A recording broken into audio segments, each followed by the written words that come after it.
Visa के बहाने कमजोर टारगेट की तलाश करता था जिनका इस्तेमाल भारत के खिलाफ किया जा सके। दानिश ने अपना दायरा काफी फैला दिया था, यहाँ तक कि चार्ज से जो खुलासे हुए हैं उनके मुताबिक वो जासूसी के लिए पैसे भी देता था। सूत्रों के मुताबिक दानिश ने गजाला को पैसे भेजे थे। इस पैसे को गजाला ने बाकी के लोगों में बांट दिया था, जो अब शक के घेरे में है। गजाला से पुलिस लगातार पूछताछ कर रही है।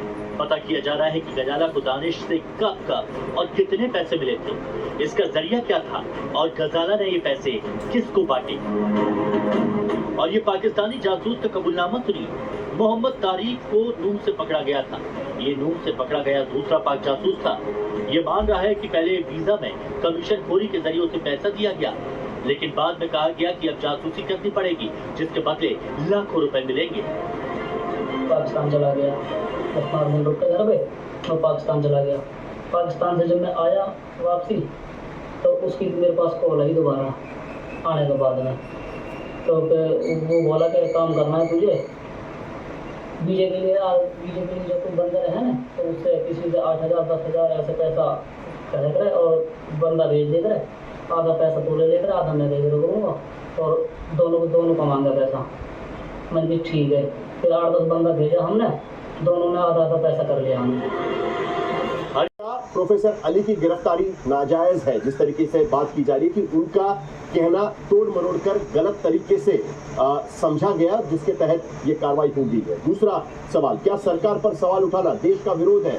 क्योंकि अली की तरफ से, अली खान की तरफ से ये सवाल उठाया गया है कि जो आम मुसलमान है उसकी स्थिति अलग है, जो स्थिति दिखाई जा रही है उस तरीके से स्थिति नहीं है। और तीसरा सवाल, प्रोफेसर अली की गिरफ्तारी और मंत्री विजय शाह की क्यों नहीं हो पाई?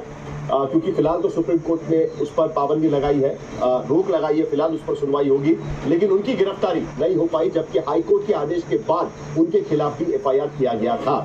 तो सबसे पहला सवाल, अरविंद वाजपेयी, आपको क्या लगता है आज की स्थिति में, क्योंकि आपकी पार्टी ने स्पष्ट भूमिका ली है इस पूरे मामले पर। आपकी पार्टी का कहना था कि जो विजय शाह ने कहा वो पूरी तरीके से गलत है और उनको पद से हटा देना चाहिए, उन पर कार्रवाई करने के लिए भी आपकी पार्टी कह रही है। और दूसरी तरफ अली खान की गिरफ्तारी तुरंत हो जाती है 18 तारीख। अरविंद वाजपेयी, देखिए साहिल साहब, ऐसा है, बयान में अगर जाएंगे तो यह बयान तो बहुत से राजनेताओं के हैं, समय समय पर बयान दिए जाते हैं, उल्टे दिए जाते हैं, सीधे दिए जाते हैं, लेकिन बयान जो अब उठाए गए हैं इस संवेदनशील समय में, जो बयान उठाए गए हैं और जो डायरेक्टली देश की सुरक्षा से जुड़े हुए हैं या देश की सेना के मान सम्मान से जुड़े हुए हैं, इसमें फ़र्क समझना पड़ेगा।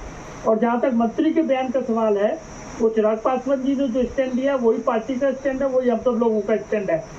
क्योंकि मंत्री का ओहदा जब आप बैठे हुए हैं तो मंत्री एक आम आदमी से, आम शहरी से ज़्यादा जिम्मेवार माना जाएगा।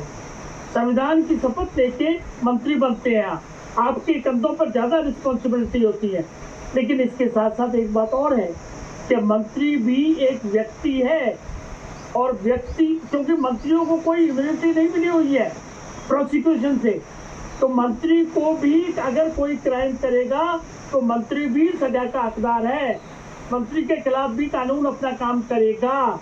और इस केस में मंत्री के खिलाफ कानून सुप्रीम कोर्ट कर रहा है, सर्वोच्च न्यायालय कर रहा है।